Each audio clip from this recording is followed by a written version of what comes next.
আলহামদুলিল্লাহ, মাশাআল্লাহ। আমার ইচ্ছেগুলো কিন্তু এভাবে করে পূরণ হচ্ছে। আজকে কিন্তু বাসায় কোনো রকম রান্না-বান্না না করে মজার খাবার খেয়েছি, ঘুরেছি ফিরেছি, এনজয় করেছি, তারপর গেস্টকে সাথে করে নিয়ে। তো কোথায় গিয়েছি, কি করেছি সবটা থাকছে পুরো ব্লগ জুড়ে। হ্যালো এভরিওয়ান, আসসালামু আলাইকুম। কে কোথা থেকে আজকের ব্লগ ভিডিওটি দেখছেন অবশ্যই কমেন্টে জানাতে কিন্তু মিস করবেন না। যদি পেজে নতুন হয়ে থাকেন পেজটি ফলো করে দিবেন। যদি ইউটিউব চ্যানেল থেকে ভিডিওটি দেখে থাকেন অবশ্যই চ্যানেলটি সাবস্ক্রাইব করে দিবেন। আমার কিন্তু ইউটিউব চ্যানেল ইতিমধ্যে কিন্তু 8,000 সাবস্ক্রাইবার হয়ে গিয়েছে, মাশাআল্লাহ, আলহামদুলিল্লাহ। আর আমার পেজে অলরেডি কিন্তু আজকের মধ্যে 47,000 ফলোয়ার হয়ে যাবে, খুব তাড়াতাড়ি 50 কে হতে চলেছে এবং সেটাও সেলিব্রেট আপনারা দেখতে পাবেন। তো বেশ কিছুদিন থেকে কিন্তু বগুড়াতে ভীষণ শীত পড়েছে, আর এত বেশি শীত পড়েছে যে আমি অলরেডি 2টা সোয়েটার পরেছি, বোরখার নিচে একটা পরেছি, বোরখার উপরে পরেছি। দেখতেই পাচ্ছেন আমাকে ভীষণ মোটু লাগছিল। যাই হোক, কিছু করে না, শীতের কাছে আমি হেরে গিয়েছি, আমাকে পড়তেই হতো। তো আজকে আর বাইক জার্নি করবো না, আজকে হচ্ছে যে আমরা গাড়িতে যাবো, কারণ আমার ননদের ছেলে আসছে, 5 জন মিলে কিন্তু যাওয়া যাবে না। তো এই ভিডিওটা ক্যাপচার করেছি একটা কারণে, যে এই যে আমরা 4 জন হেঁটে যাচ্ছি, এই ফুটেজটা নেওয়ার একটাই কারণ যে আমার ছেলে মেয়ে যখন বড় হবে তখন কিন্তু অলরেডি তারা দেখতে পারবে, বুঝতে পারবে যে কতটা এনজয় করেছে তাদেরকে সাথে নিয়ে। ইতিমধ্যে চলে এসেছি শ্যামলী হোটেল অ্যান্ড রেস্টুরেন্টে। তো এখানে এসে ভীষণ অবাক হয়ে গেছি, বিশ্বাস করেন। আমরা এসেছি সন্ধ্যা 6টার সময়, দেখতে পাচ্ছেন ঘড়িতে বাজতে আসতে। এই সময় আসার পর মনে হচ্ছে দুপুর 1টার দিকে আমরা চলে আসছি।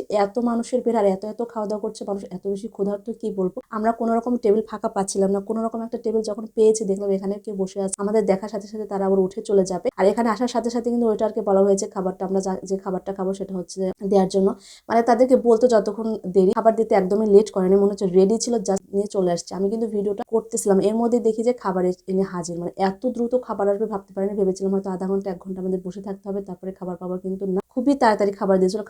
খাবার দেওয়ার ক্ষেত্রে কিন্তু তারা অনেক বেশি ফাস্ট, বাট খাবার দেখার পর আমাদের মনটা কেন এত বেশি খারাপ হলো চলেন একটু শেয়ার করি। তো এদিকে দেখেন আমার রাজকন্যা প্রথমবার বাইরে এসে খাবার দাবার খাবে, ও ভীষণ খুশি। চারপাশে মানুষজন দেখে কিন্তু ও একদমই আনইজি ফিল করছে না, কিন্তু আমার ছেলের অবস্থা দেখে ওর নাকি ভীষণ শীত লেগেছে, কারণ আমরা ফ্যান চালাচ্ছি, কারণ অনেক বেশি গরম লাগছিল। অনেক মানুষের ভিড় হলে সেখানে কিন্তু একটু গরমটা বেশি লাগে, যার কারণে আমরা ফ্যান চালাচ্ছিলাম। প্রত্যেকটা ইয়েতে কিন্তু ফ্যান চালাচ্ছিল, দেখতে পাচ্ছি। এর মধ্যে কিন্তু খাবার এনে হাজির, মানে খাবার যে আমরা অর্ডার দিয়েছি ভেবেছিলাম আধা ঘন্টা 1 ঘন্টা হয়তো বসে থাকতে হবে, কিন্তু না, খুবই দ্রুত তারা খাবার দিয়েছে। খাবার দেওয়ার ক্ষেত্রে একদমই ফাস্ট, বাট খাবার দেখার পর আমাদের মনটা একদম খারাপ হয়ে গেছে, কারণ আমরা কাচ্চি বিরিয়ানি অর্ডার দিয়েছিলাম, কিন্তু কাচ্চি বিরিয়ানির মাংসটার পরিমাণ খুবই কম ছিল এবং ছোট ছোট ছিল, এবং পিসগুলো দেখলে হাস্যকর লাগতেছে, যেমন যেন হাড় টাইপ, একদমই ভালো লাগছিল না। তারপর কিছু করার নাই, যে খাবারগুলো দেখতে পাচ্ছেন একটা প্লেট কিন্তু 200 টাকা প্লেট নিয়েছে, অথচ খাবারের পরিমাণটা খুবই কম দিয়েছে, মাংসের পরিমাণ নাই বললেই চলে। যাই হোক, ওটুকু খেয়েছি। আর আমার ছেলে যেহেতু খাবার দাবার একদমই খায় নাই, তো ওর জন্য কিন্তু রুটি অর্ডার করা হয়েছিল, ও রুটিটাও খায় না, ও না খেয়ে কিন্তু একদম বের হয়ে চলে যাচ্ছে। আর দেখেন বগুড়া সবসময় কিন্তু এরকম ভিড়ই থাকে। তো ভিড়ের মধ্যে একটু ভিডিওটা নেওয়ার পর আমরা চলে আসছি কেকের দোকানে। তো যেহেতু আমার ছেলে কেকটা একটু পছন্দ করে, ও খায় কম কিন্তু কাটার জন্য খুব ভীষণ এক্সাইটেড। আমি যখন বাইরে আজকে আসতেছিলাম, আমার হচ্ছে পেইড গ্রুপে, মানে আমার স্টুডেন্টদের সাথে কথা হচ্ছিল। তো একটা আপু আমাকে বলেছিল যে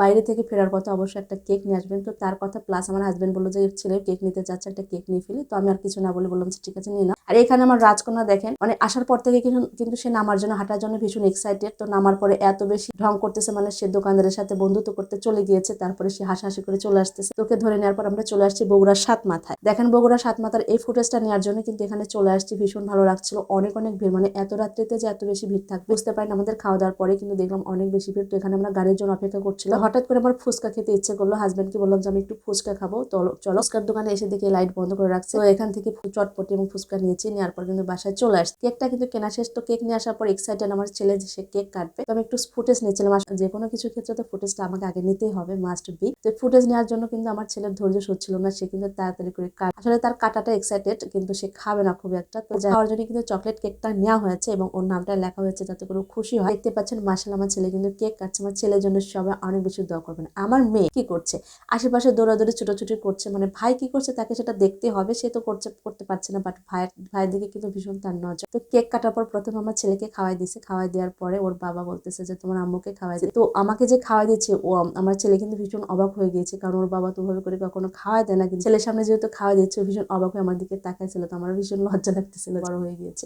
তো খাওয়া দাওয়ার পরে আমার মেয়ে দেখেন, মেয়েকে খাওয়া দিচ্ছে। আমার ননদের ছেলে এখানে ছিল, আমরা একটু জাস্ট এখানে সেলিব্রেশন করতেছিলাম। মাশাআল্লাহ আজকের দিনটা কিন্তু আমার অনেক বেশি ভালো কেটেছে, কারণ গৃহিণীদের কিন্তু তখনই ভালো কাটে যখন রান্নাবান্না করতে হয় না, রান্নাবান্নার ঝামেলা নেই, কিন্তু ভালো খেতে পারবে, এটা কিন্তু গৃহিণীদের একটা বড় পাওয়া। তো আমার কাছে আজকের দিনটা ভীষণ স্পেশাল ছিল। আজকে আমার কিচেনটা শুভ উদ্বোধন হয়েছে, আজকের দিন আমি বেড়াতে গিয়েছি, আজকের দিন অনেক ভালো সেলিব্রেশন করেছি, এই বিষয়টাই আমার কাছে অনেক বেশি ভালো লাগছে। আমার জন্য সবাই অনেক দোয়া করবেন, আমি যেন সবসময় সুস্থ থাকতে পারি, ভালো থাকতে পারি, আমার ফ্যামিলি নিয়ে ভালো থাকতে পারি, এবং আপনাদের মাঝে যেন সুন্দর ভিডিও সবসময় নিয়ে আসতে পারি। তো সবাই অনেক বেশি ভালো থাকবেন।